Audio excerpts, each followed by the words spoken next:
everyone, welcome to the first ever TBR wrap-up that is done in video form. So last year we did all of these in article form, but this year we're going to experiment with doing these in video form since the Tic-tac-TBR game is played on video at the beginning of the month. We're going to do the wrap-up at the end of the month on video as well. We'll see how it goes. So anyways, can't believe January is already over, almost. I mean, 4 weeks just went by in a flash. These are some of the books that I read for the January Tic-tac-TBR based on the board that you see here. So we didn't have any penalty books this month, but we did have these prompts, these 9 prompts. So we've got fantasy, book with a name in the title, second chance book based on winter, book by a female author, book that's an award winner, book set or written before the 1600s, book set in Australia, and time-related book. So let's see how it all pans out. 4 of the books that I read this month fit on the board, and I was able to get a 3 in a row, top to bottom in the middle, and then one of them kind of didn't really fit, so I just stuck it over there on the side. So, starting at the top, Melville Dewey. This is actually a picture book. I tried to find a more substantial book on Melville Dewey, but my library didn't have it, and I checked a few other libraries, and nobody really had anything, and then I even checked Amazon, and I think Melville Dewey is just not a very popular topic.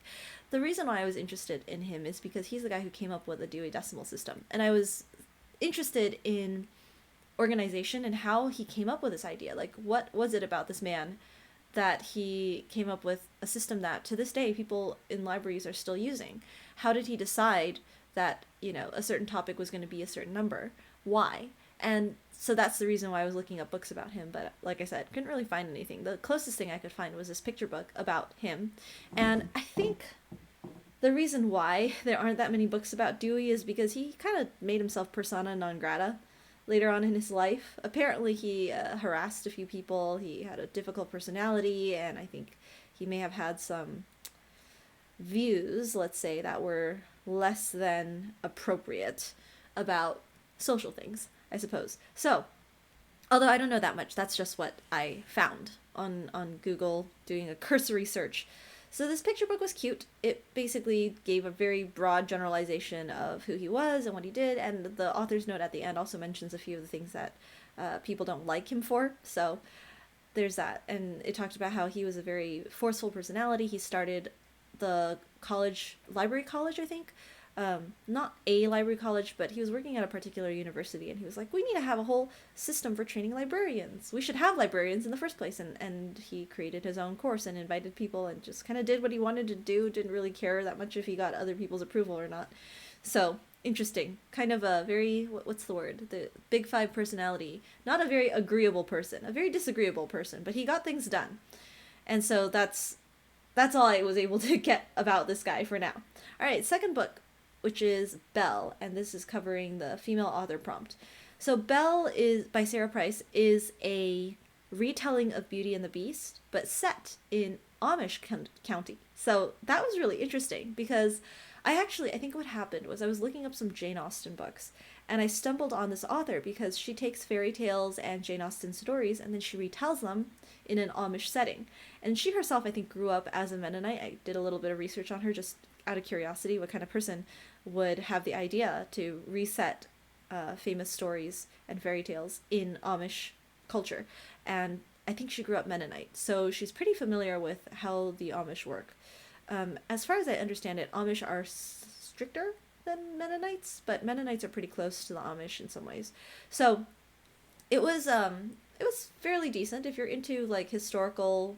Well, actually, I don't know if this is historical, because the Amish, they live in a historical fashion, even if they're living in the modern world. So if you're interested in Amish literature, I guess, or that kind of setting, and you like fairy tale retellings, then you might want to give this book a try. I personally am really interested in fairy tale retellings because I think that it's a great way to cut your teeth as a writer, is to do short stories or novels that are retellings of fairy tales, old proven story forms or structures, I suppose. I myself am doing some of that myself. So I find it really interesting to see how another author addresses fairy tale retellings. And basically in this version of the story, the beast is represented by a man who's kind of a recluse, and he was injured when he was little in a fire, and because of that, the society around him doesn't accept him, and he turns into this kind of grouchy, hidden person who doesn't engage with other people until he finds Belle. Her name is actually Belle, kind of like the Disney version. But anyways, until he finds Belle, and he kind of sort of twists her arm to make her marry him, and then they have to learn to get along and that sort of thing. So it was an interesting book. I thought she did a fairly solid job. So nothing super standout, but nothing bad either. It was good. It was a solid book. All right, the next one is A Long Way Home, down here, which is set in Australia. And boy, did I have a hard time finding books set in Australia. I'm sure there's quite a few, but for some reason, the library catalog that I was looking through, because I get all my books from the library first. That's my way. I tend to like to borrow books and read them first, and then if I like them, I buy them and read them again. So, this book was one of the only ones that really stuck out to me among the list of books related to or set in Australia that I really liked. It's the story of a boy from India who gets lost one day, separated from his brother. They hop on a train, and then he gets lost, and he finds himself in Calcutta train station, and he can't find his way home because he's only 5 years old and he doesn't even remember what his hometown is called. And then he luckily eventually gets picked up by some kind people who take him to like a children's home, and then he gets adopted to Australia. So that's where the Australia part comes in. Then about 20 years later, he is searching on Google Maps for any familiar landmarks, and he manages to find his hometown. And so he goes back to India and reunites with his family, his mom and his siblings. And it's just this really long, epic story of a boy who's lost and then found again when he is a man. Or he finds his family, rather. They don't find him because they don't know where he is because he got lost. But it's very interesting because I've always been interested in adoption and foster care as a concept,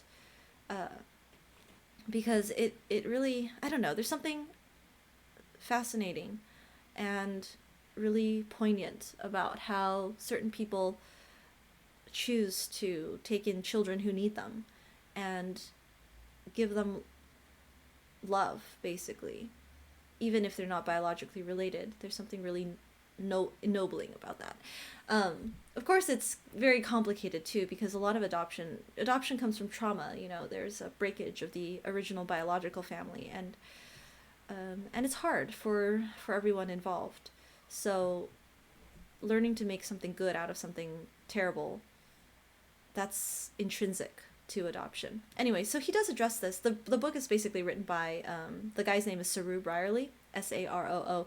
Turns out, funny story, is that he apparently had been pronouncing his name wrong his whole life. So he thought his name was Saroo. Turns out that it was Sheru, Sheru, which means lion in his original language. And they later made a movie about his life, and it's called Lion because of this.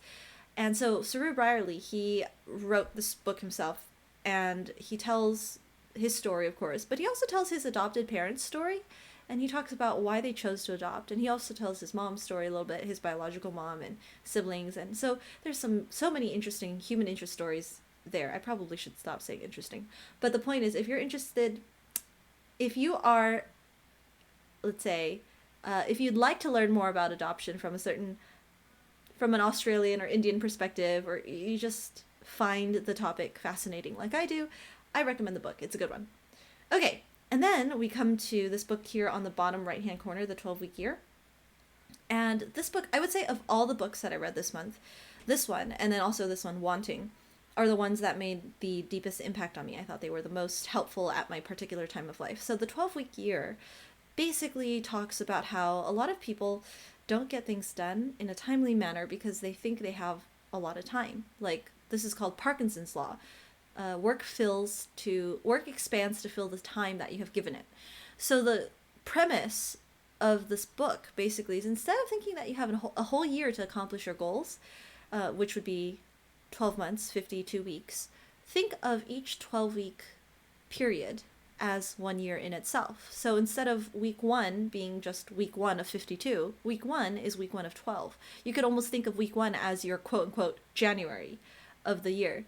and then try to get things done into shorter periods. And, this is not completely new. I mean, people have been working on the quarterly system forever, and that's basically what this is, the quarter system. But sometimes just changing the way you see something or changing the way you call something can change the way you act. So I really like the idea of a 12-week year. Instead of thinking of a 12-week period as a quarter, think of it as a full-on year.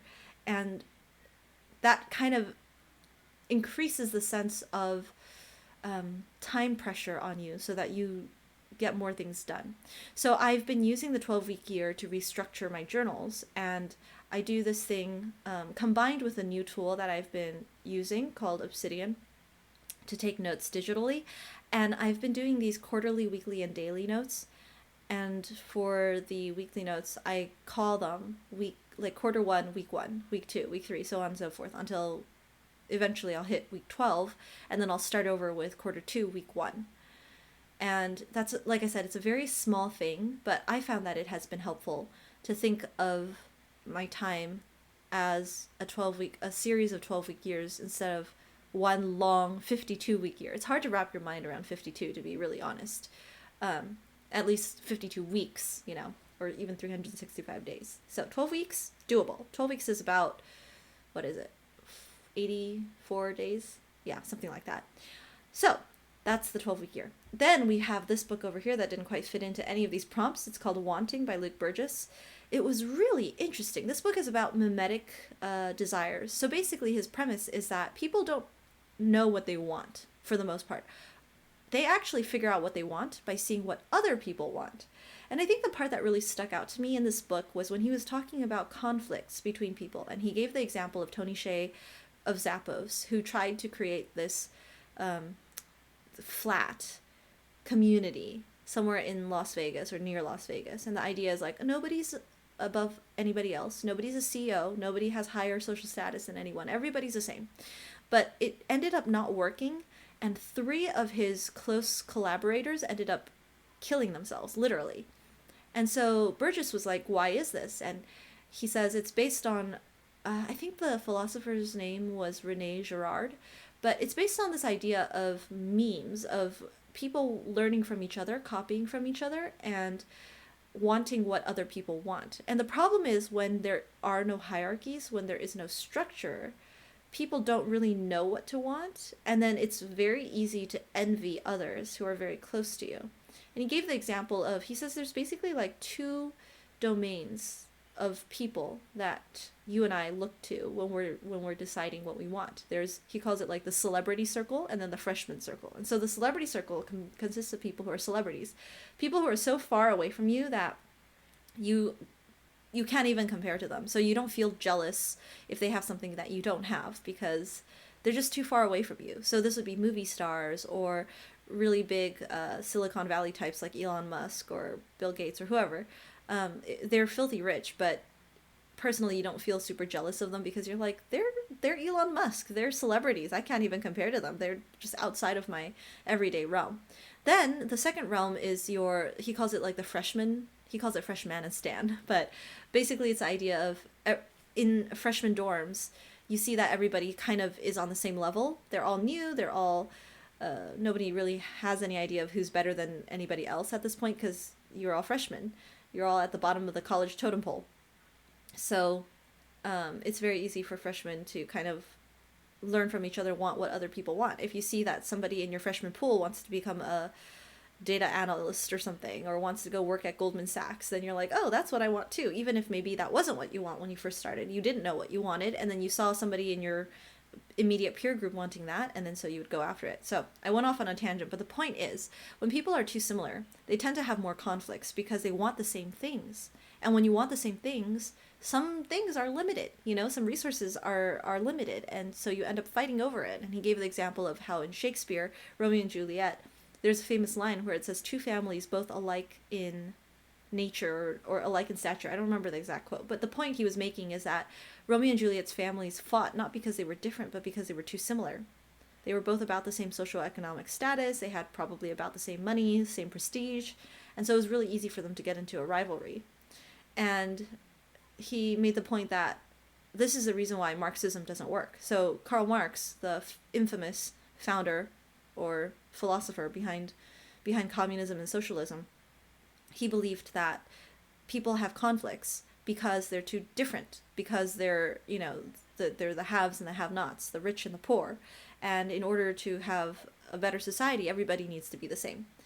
And Burgess makes the argument that actually it's the opposite. When everybody is the same, you create more conflicts because, like I said, when you're all the same, when you're all kind of in a similar state of life, I guess, you want the same things. And when everybody wants something, especially something that is not eternal, something that's in limited supply, let's say, then nobody can really have it and everybody ends up fighting over it. So I found that fascinating, and I'm not completely sure how to apply all of this yet, but I'm still kind of thinking through the ideas and the implications.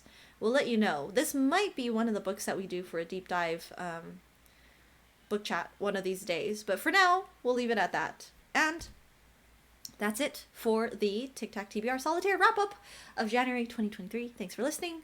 And I hope that was interesting and that you got some ideas of books that you might want to put on your own reading list. In the meantime, if you haven't yet, you can pick up the Brilliant Writer checklist at beabrilliantwriter.com and join our merry band of email subscribers. Get access to certain special content that you can't really find anywhere else.